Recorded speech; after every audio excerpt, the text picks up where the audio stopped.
నమస్తే. జగన్పై రాయి కేసు రోజుకో మలుపు తిరుగుతూనే ఉంది. అయితే సతీష్ A1గా A2గా దుర్గారావుని తీసుకెళ్లిన పోలీసులు 2 నుంచి 3 రోజులు విచారించిన తర్వాత తూచ్ నీదే తప్పు లేదు అన్నట్టుగా పంపించేశారు. అయితే ఇంతకీ ఎవరిని బలి చేయబోతున్నారు ఏంటి అనే దాని మీద టీడీపీ స్పోక్స్ పర్సన్ సూర్యదేవర లత గారు మనతో పాటు ఉన్నారు. వారిని అడిగి తెలుసుకుందాం. మేడం నమస్తే. నమస్తే మేడం, రోజుకి మనం డైలీ దీన్ని ఒక డిస్కషన్ చేస్తూనే ఉండాల్సి వస్తుంది. ఎందుకంటే రోజుకో మలుపు తిరుగుతుంది, రోజు దీని మీద ఒక డిస్కషన్ అయితే జరుగుతూనే ఉంది. అయితే A1గా సతీష్ని తీసుకెళ్లారు. సతీష్తో పాటు ఆకాష్, దుర్గారావు, చిన్న వీళ్ళందరూ ఉన్నారని చెప్పేసి అన్నారు. బట్ వాళ్ళందరిలో కూడా వీళ్ళందరూ మైనర్స్, ఓన్లీ సతీష్ ఒక్కడే మేజర్ అన్న కాన్సెప్ట్లో ఏదో చేశారు, అయిపోయింది.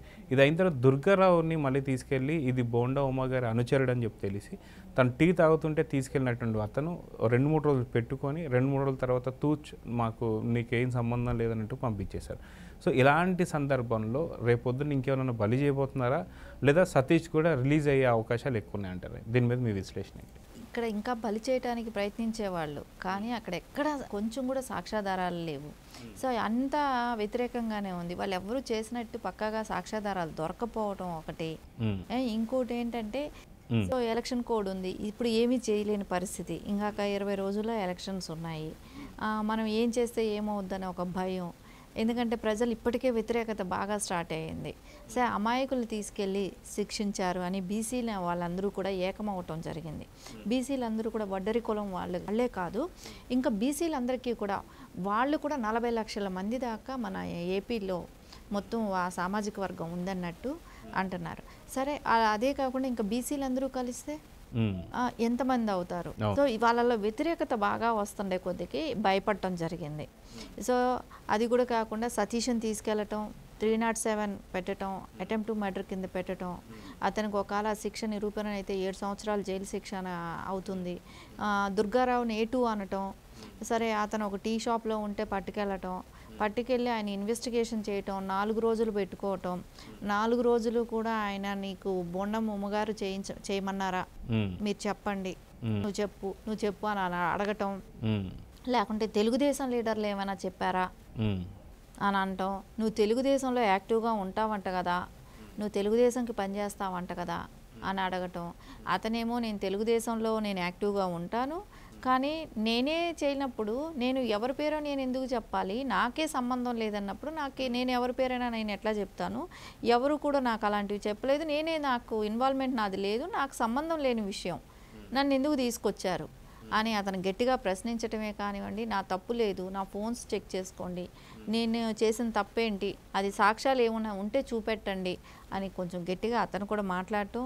కానీ అతను చెప్పే విధానం కూడా చూస్తే ఫస్ట్ అయితే తనని ప్రెజర్ చేయటం ఎక్కువ చేశారనేది, తర్వాత వాళ్ళే అర్థం చేసుకోవటం నన్ను ఇది చేశారనేది.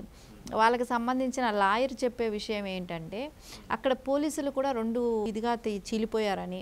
ఒకటేంటంటే జగన్ వర్గంగా, ఒకటేమో న్యాయపరంగా ఉందాం, మనకెందుకు ఈ హెడ్ ఏక్స్, న్యాయం ఉంటే అరెస్ట్ చేద్దాం, మనం జగన్ కోసం కొమ్ము కాస్తే రేపొద్దున మనము ఈ కేసులు ఏమంటే మనం తిరగాల్సి వస్తుంది, రేపొద్దున మళ్ళీ ఇది అపోజిషన్ వాళ్ళైనా సిబిఐకి వెళ్ళినా కానీ, ఇంకోటి రేపొద్దున గవర్నమెంట్ మారినాక ఇంకా హైర్ ఆఫీసర్స్తో మళ్ళీ ఇన్వెస్టిగేషన్ ఏమైనా జరిగినా కానీ ఇవన్నీ మనకెందుకు.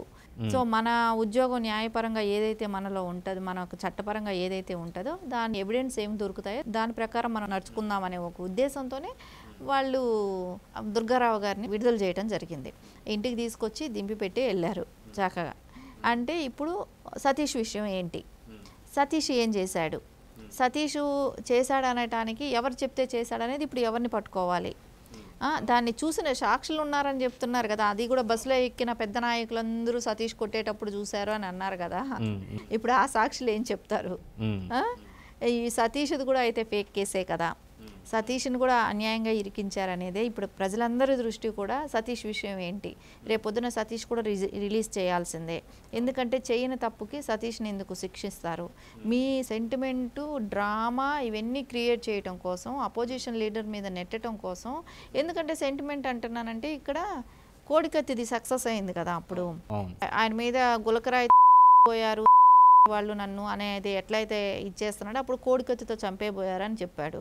సో నెక్స్ట్ మళ్ళీ శవానికి కూడా ట్రై చేస్తాడు, ఎందుకంటే బాబాయ్ శవంతో డ్రామా చేశాడు కాబట్టి నెక్స్ట్ ఆ ప్లాన్ కూడా చేస్తాడు కాబట్టి అదొక సెంటిమెంట్ లాగా ఆయనకు వర్కౌట్ అయింది అనుకుంటున్నాడు. ఫార్ములా లాగా ప్రతి ఎలక్షన్ బిఫోరు ఈ సెంటిమెంట్ వర్కౌట్ చేస్తున్నాము అనుకుంటున్నాడు. కానీ అది ఒక్కసారి నమ్మారు, రెండోసారి ఏమైంది, ఎవ్వరూ కూడా నమ్మకుండా అక్కడ ఫుల్గా వ్యతిరేక అవటం, ఆ బీసీలందరికీ కూడా కోపం రావటం, ఇది ఇంత దారుణంగా మనల్ని ఇరికిస్తున్నారు అనే ఒక ఆలోచన రావటం వాళ్ళల్లో కూడా.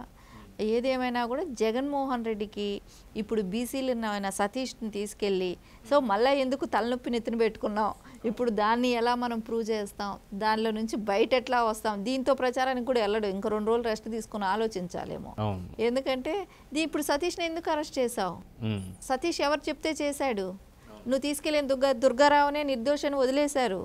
సో ఇప్పుడు పరిస్థితి ఏంటి, సతీష్ చేయని తప్పుకి ఎలా శిక్షిస్తారు? సో రేపు అందరూ వాళ్ళ పేరెంట్సే కానివ్వండి వాళ్ళంతా కూడా రేపు ధర్నాలు అవి చేస్తారు కదా, ఎందుకంటే చేయని తప్పుకి శిక్షిస్తే ఎవరు మట్టు కూరుకుంటారు, సో వాళ్ళకేం సమాధానం చెప్తారు. సో ఇవన్నీ కూడా ఈసీ ఇప్పుడు పరిగణలోకి తీసుకోవాలి. ఇది సుమోటోగా కేసు బుక్ చేయాల్సిన అవసరం ఉంది. అసలు చేయని తప్పుకి వాళ్ళని ఎందుకు శిక్షించాలి, అది కాకుండా సతీష్తో పాటు అప్పుడు ఒక 5 పిల్లలను పట్టుకెళ్ళటం జరిగింది కదా, వాళ్ళని విడుదల చేశారు.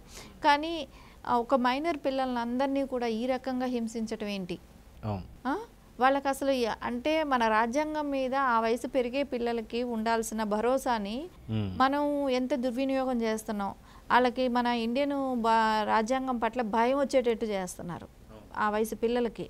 సో రేపొద్దున వీళ్ళే క్రిమినల్స్గా తయారు చేస్తున్నారు, ఇక్కడ ప్రభుత్వమే క్రిమినల్స్గా తయారు చేస్తుంది. వాళ్ళ బతుకులు వాళ్ళు బతుకుతూ వాళ్ళ పనులు వాళ్ళు చేసుకుంటూ చదువుకున్నా చదువుకోకపోయినా కూలి పనులు చేసుకుంటూ వాళ్ళు బతికే పిల్లల్ని పట్టుకొచ్చి ఈరోజు చేస్తే రేపొద్దున వాళ్ళు ఎట్లా తయారవుతారు, వాళ్ళని వీళ్ళేగా క్రిమినల్స్గా తయారు చేస్తున్నారు. ఇవన్నీ చూస్తుంటే జగన్మోహన్ రెడ్డికి ముందు అసలు చుక్కలు చూపించేది మటుకు బీసీలే అవుతారు, యువత కూడా అవుతారు ఖచ్చితంగా. అందరూ కూడా ఇప్పుడు మొన్న కూడా మనం చూసాం కాకినాడ దగ్గర యువత వాళ్ళు కూడా అలాగే తిరగబట్టడం జరిగింది. అక్కడ కూడా కాలేజీ నుంచి హైర్ చేసుకోవటమే కానివ్వండి యువతని, మళ్ళీ వాళ్ళ మీద ఫేక్ కేసులు అంటే సస్పెండ్ చేయించారు ఒక విద్యార్థుల్ని. అంటే అక్కడ బహిరంగంగా వాళ్ళు జనసేన అధ్యక్షుడైన పవన్ కళ్యాణ్ గారిని పొగడటం జరిగిందని సో వాళ్ళని సస్పెండ్ చేయించడమే కానివ్వండి, వాళ్ళు ఆదిత్య కాలేజీ వాళ్ళేమో మీరు కానీ జగన్ సభలకు రాకపోతే మీకు అటెండెన్స్ తీసేస్తామని చెప్పటమే కానివ్వండి, ఇలా బెదిరించి ఆ విద్యార్థుల్ని తీసుకురావటమే కానివ్వండి, ఇదంతా ఇప్పుడు బీసీలకే కానీ యువతనే కానివ్వండి, యువతలో ఇప్పుడు సతీష్ కూడా ఇలాంటి వాళ్ళ భవిష్యత్తులంతా కూడా నాశనం చేస్తున్నాడు అనేది అయితే మనకు ఖచ్చితంగా కనపడుతుంది జగన్మోహన్ రెడ్డి. సో యువత మొన్న చెప్పారు, బాగానే గట్టిగా బుద్ధి చెప్పారు, కానీ వాళ్ళని సస్పెండ్ చేయటం జరిగింది.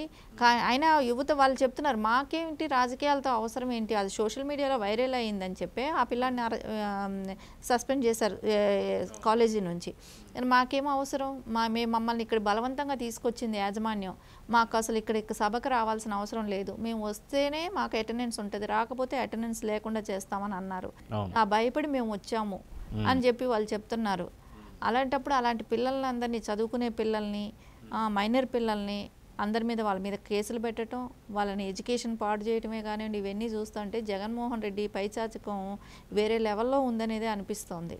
ఇంకా ఇప్పుడు ఇంకొక హత్య ఏం చేయాలనే ఆలోచనలో కూడా ఉంటాడు, ఎందుకంటే ఆ సెంటిమెంట్ వర్కౌట్ కోసం ఖచ్చితంగా దాని మీద కూడా అందరూ దృష్టి పెట్టడం, జాగ్రత్తగా ఉండటము, అంటే ఆయన చుట్టుపక్కల ఉండేవాళ్ళు జాగ్రత్తగా ఉంటే మంచిది అవుతుంది. సో చూద్దాం మేడం, ఎందుకంటే ఇంతకుముందు కూడా చూసుకుంటే గతంలో కోడికత్తి సీను ఒక దళితుడు, ఇప్పుడు సతీష్ ఒక బీసీ, నా ఎస్టీ నా బీసీ అని చెప్పేసి అంటూనే వాళ్ళనే కేసుల్లోకి ఇరికిస్తున్నటువంటి ఒక తరుణం అయితే అందరూ చూస్తున్నారు. వీళ్ళందరూ కూడా మెలుకొని ఏదైతే వైసీపీకి ఎలా బుద్ధి చెప్పాలో మే 13వ తారీఖు బుద్ధి చెప్తారని అయితే కోరుకుందాం. సో మళ్ళీ నెక్స్ట్ ఈ కేసు ఇంకా పూర్తిగా ఏం క్లియర్ అవ్వలేదు కాబట్టి రేపటి అంశంలో ఏం జరుగుతుందో చూద్దాం. నమస్తే. నమస్తే.